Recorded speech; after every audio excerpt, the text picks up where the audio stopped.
Greetings. The purpose of this video is to explore everything that you need to know about WebAssign. At this point, you should have already created an account in WebAssign. If you have not done so yet, please go back to our Blackboard page and click on the class key for WebAssign link. This will guide you through how to set up an account in WebAssign. So again, the purpose of this video is to explore everything that you're going to need to know for WebAssign. And the first thing we need to do is actually go to WebAssign. So open your browser and type in www.webassign.net. So it is not webassign.com, it is webassign.net. And then you will click on the red sign in link and simply sign in with your username and password. Please, once again, use your Bay College username and password. Once we get logged in here, I'm going to go ahead and actually change this to the student view so we can actually see what you're going to see. So after you sign in, you need to select our course. Our course is Math 105-0190 for Summer 1 2024. Click on this and click on the Go. You know you're going to be in the right place because you're going to see my name, your instructor, Mark Pilon, and also the Bay College Bay de Noc CC underneath. The other thing that you should see is our assignments. In particular, this will be the assignments for exam number 1. If you can get to this point and do not see our assignments, this means that you did not connect our class with the class key. Please go back to Blackboard and click the class key for WebAssign to help you set that up.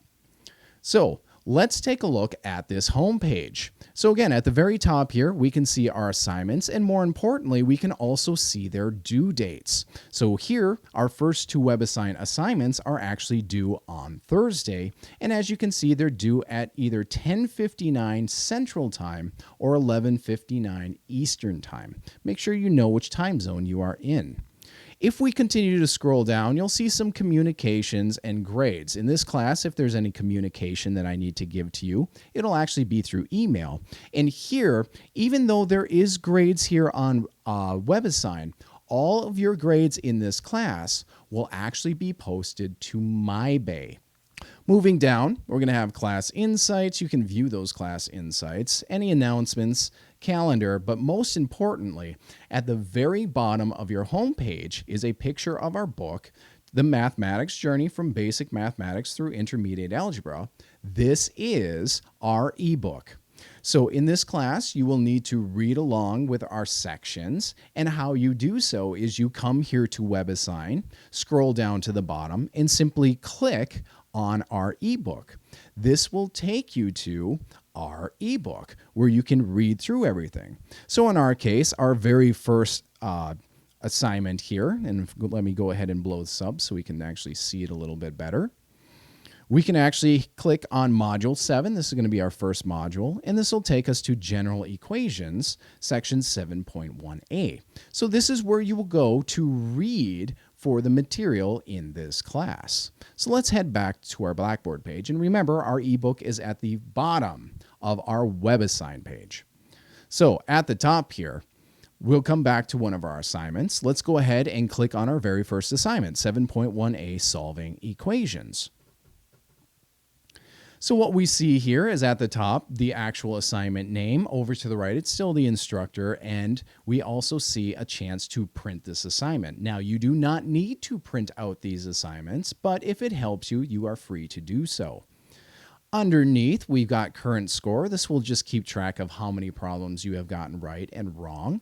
To the right here, you see our due date, and then we have this request extension button. I will come back later in the video and talk about this.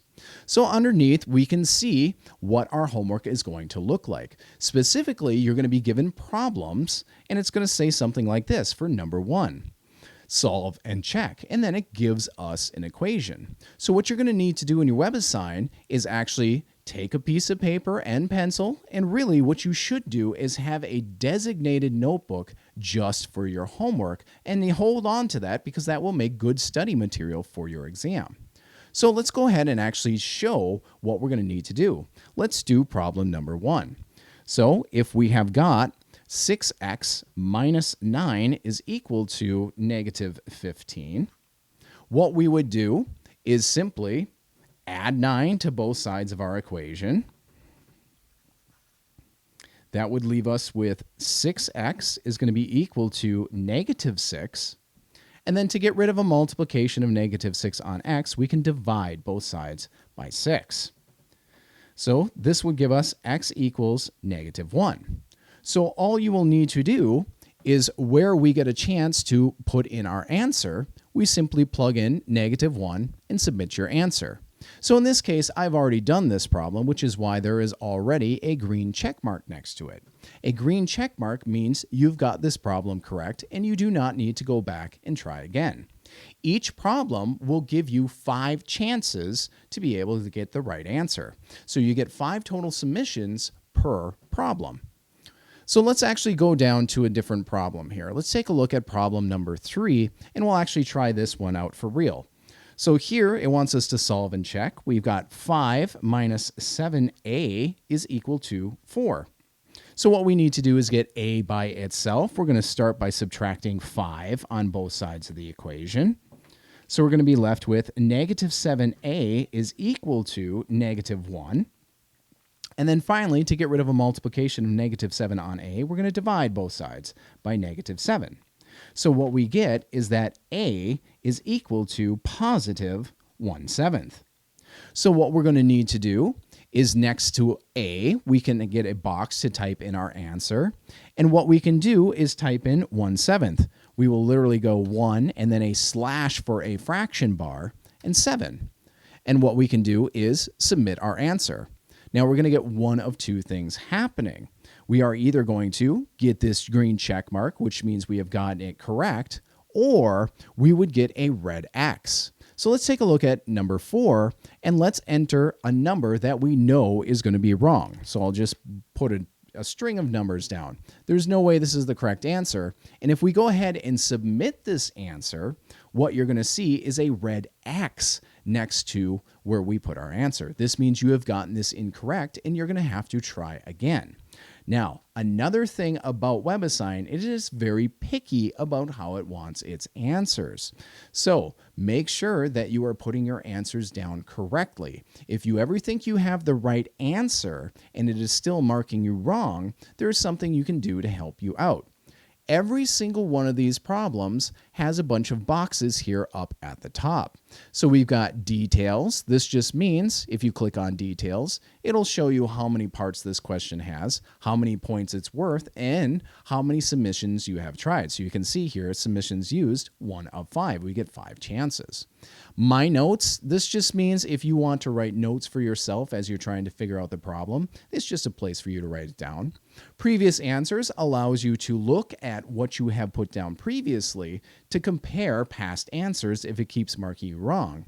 But most importantly, we have this Ask Your Teacher button. So every single problem, and I'll scroll down even just to show you this, every single problem has this Ask Your Teacher button. And what this is, if you're ever stuck on a specific problem, or you think that you have the right answer, but WebAssign is marking you wrong, you can click on this, type me a message saying that either I don't know how to get through it, or I think I'm getting it right, it's marking me wrong, and click send. And what this will do is actually send me a picture of the problem you are working on, and I can actually take a look and compare it to what the actual answer is. So if you need help, I can actually write out help for you.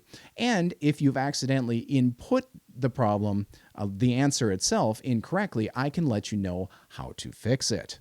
So every problem has this Ask Your Teacher button. The final thing that we see here is that we actually have practice another. So that means if you're working on a problem and maybe you're trying to get ready for the exam or something like that, you can actually click this practice another, and all it's going to do is give you a similar problem that you can practice with. So there is no magic key in mathematics. The only way you get better at math is that you have to do it and do it again and do it again until you actually understand it. So once again, if you want the key to math, it's actually repetition. So practice, practice, practice. All right.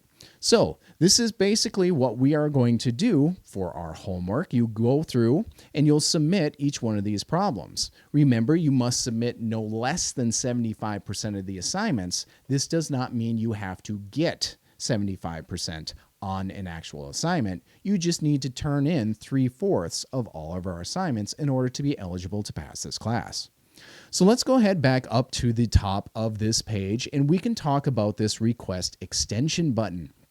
So we will have due dates in this class. Specifically, this is due Thursday, May 16th, but maybe an emergency came up. Something came up that you just were not able to finish the assignment and you need more time. What you can do under every single assignment right here on the top right is click the request extension button. If you do this, you can actually request a new due date and type your reason why. So this is basically intended for emergencies if you just cannot get to an assignment. So I will actually I will grant extensions, but just know there usually comes with penalty. Maybe you'll lose 25% on the assignment or something like that. Basically, just have good time management skills, but if something just comes up and you need more time, you can use this request extension button. But it actually has a second purpose. Each one of our problems, again, only has 5 submissions. Maybe you're working on a problem and you run out of submissions. You've used all 5 and it's still marking you incorrect and you still want more submissions. You can actually use this request extension button to get more submissions. All you need to do is just keep the same due date, but write down, hey, I need more submissions. Can I please have some? And then, all you need to do is submit. So every single assignment will have this request extension button that you can use to get later due dates or more submissions for any problems. All right, so let's go back to the main page. And again, we have multiple assignments here and their due dates. This will populate with more very early in the semester because you actually don't need to follow the schedule that I have on our Blackboard page. You can actually work as quickly as you would like to. If you actually want to take exams earlier than what you see in our syllabus, all you need to do is reach out to me and we can set it up that you can take exams early. So if you're just one of those students that likes to go at a fast pace, you actually can do so. For the rest of you, make sure you're watching the actual schedule on our Blackboard because I give recommendations of where you should be with your material. So I'm just trying to think if there's anything else that you really need to know about our WebAssign page. So again, remember at the very bottom of our homepage here, this is where you would find the ebook. Whenever you need to read any of the material, this is where it's going to be found on WebAssign. So I will come back and I will do another video specifically on how we can actually graph. So graphing tends to be one of the trickier things to learn in this class, but once you get it, it's actually not too bad. So one of the first things that we're actually going to have to do in our first exam is graph some lines. So in this example, I'm just going to show you very quickly how we can graph lines. So by clicking this line right here and clicking on the one that has 2 arrows, all you need to do is just pick any 2 spots and it will draw a line. And then it turns out we can actually come over under graph layers, click this button, and if we want specific places, maybe even something like a fraction, maybe -1/3, -4, which would be impossible to graph by hand, we can actually type in what we need. And we can also change any solid lines into dashed lines. But again, I will come back and actually do a specific video just on graphing. So what we saw here in this video was everything that you're going to need to know about WebAssign. So if you have not done so yet, make sure that you go to our Blackboard page, click the class key for WebAssign, grab our class key to connect to our WebAssign so you can see our homework. You're going to have to create an account. And then once you get this going, go to our homework page and start trying and working on the homework. And again, what you really should do is get a designated notebook to take all of your notes. You will never need to physically turn in your homework, but every once in a while, I may ask you to prove that you are doing your homework by taking a picture and sending it in. So there's a lot of ways you can cheat on your homework, but the point is, if you find yourself cheating, you're not learning anything. And our homework is actually only a small portion of the grade in this class. The rest of it's going to be by your exams. So don't cheat yourself, and especially don't cheat with me. I know the students who are cheating. You think you're sneaky, and you're not really that sneaky, in that I will ask randomly from time to time if I think you are cheating to prove that you are doing your homework. So make sure that you are keeping a notebook and keeping your homework, but you'll never have to physically turn that in. All right, this is all we need to know for WebAssign. I will see you in the next video.